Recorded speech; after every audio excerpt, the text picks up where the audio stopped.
Apa kata Tuhan terhadap dirinya? Kuntu kanzan mahfiyan. Aku ini adalah perbendaharaan yang tersembunyi. Wa ahbabtu an u'roba wa khalaqtul khalqa liya'rifani. Aku ini ingin dikenal.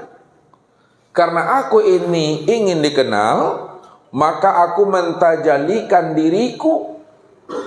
Tajali diriku itu aku namai dengan namanya Muhammad.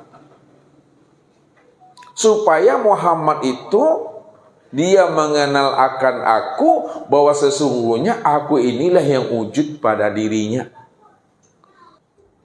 Kalaulah Muhammad itu mesti mengenal akan Allah, Allah itu yang wujud pada dirinya, maka disitulah sejak mula adanya Muhammad itu tidak pernah berpisah cerai dengan Tuhan.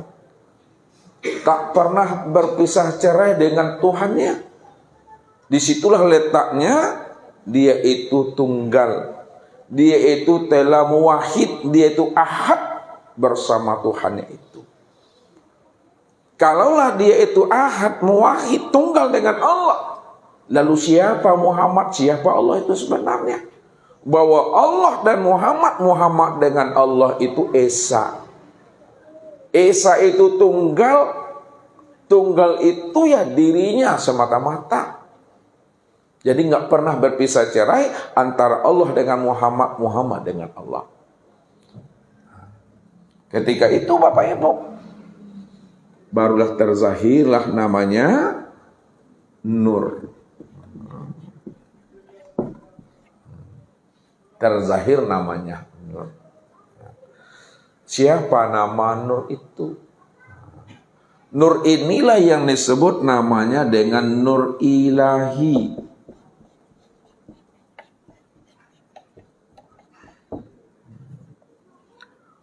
Nur Ilahi itu, ini yang dikatakan namanya Nur Allah.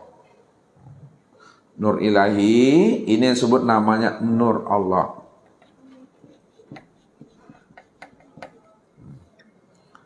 Kenapa Nur Allah, Nur Ilahi ini ya, disebut namanya Nur? Karena asalnya daripada diri Tuhan itu sendiri, Bapak Ibu. Nah, dikatakan Nur Ilahi, Nur Allah, karena asalnya daripada diri Tuhan itu sendiri. Maka segala sesuatu yang terbit dari diri Tuhan berupa nur, maka nur itu yang disebut namanya Nur Ilahi atau Nur Allah.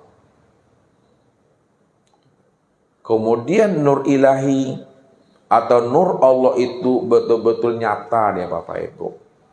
Ya. Ketika Nur Ilahi atau Nur Tuhan itu betul-betul nyata, nyata pada sekalian alam, nyata pada sekalian batang tubuh dan ruh, maka ketika itulah namanya Nur Ilahi itu berganti nama dengan Nur Muhammad.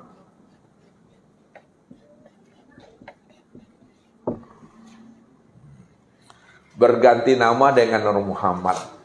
Makanya Nur Muhammad itu tempat nyatanya menyaksikan namanya Allah. Itu yang Allah maksud tadi.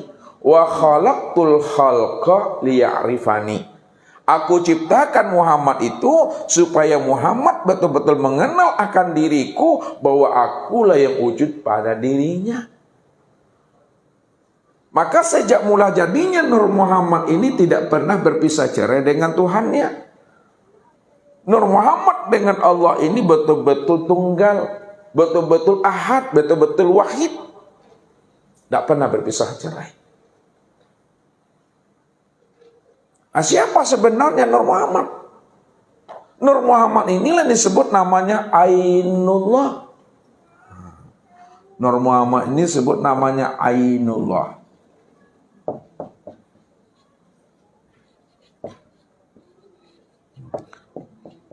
Nyatanya Allah. Atau Nur Muhammad itu sebut namanya tajalinya Allah. Tajali Allah. Atau Nur Muhammad itu disebut namanya kenyataan Allah. Atau Nur Muhammad itu disebut namanya cermin Allah. Atau Nur Muhammad itu disebut namanya manifestasi Tuhan itu sendiri. Cermin Allah, kenyataan Allah, bayang-bayang Allah, itu dengan Allahnya tuh esa. Dengan dirinya tuh satu, dengan dirinya tunggal, nggak pernah berpisah cerai. Sekarang yang namanya Nur Muhammad, kenyataan Allah atau tajalli Allah itu, inilah nyata sempurnanya pada diri Bapak Ibu ini. Diri Bapak Ibu ini yang disebut namanya Ainullah. Diri Bapak Ibu ini yang disebut namanya bayang-bayang Allah. Diri Bapak Ibu ini yang disebut namanya cermin Allah. Diri Bapak Ibu ini yang disebut namanya kenyataan Allah. Diri Bapak Ibu ini yang disebut namanya dengan Muhammad.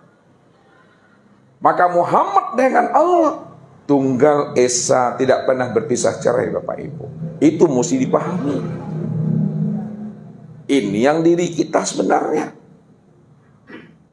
Karena ini adalah nyatanya kesempurnaan memandang diri Tuhan. Maka kesempurnaan memandang diri Tuhan pada Muhammad itu, ini yang disebut namanya dengan insan.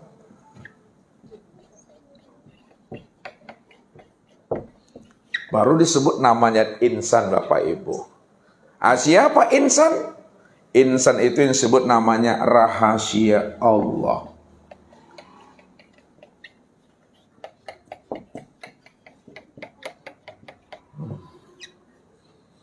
Insan itu disebut namanya dengan rahasia Allah. Kenapa insan dikatakan rahasia Allah? Karena insan itu tempat memandang zat, sifat, asma, dan af'al Allah. Karena insan ini tempat memandang zat, memandang sifat, memandang asma, dan memandang af'al Allah, maka disitulah dirinya disebut sebagai rahasia Allah. Ya, rahasia Allah itu pada insan itu karena nyatanya zat Allah, sifat Allah, asma Allah, dan af'alnya Allah. Maka orang yang tidak mampu memandang nyatanya zat Allah, sifat Allah, asma Allah, af'al Allah pada diri insan. Insan itu diri Bapak Ibu. Karena manusia ini selalu tertipu memandang bentuk dan rupa sebenarnya.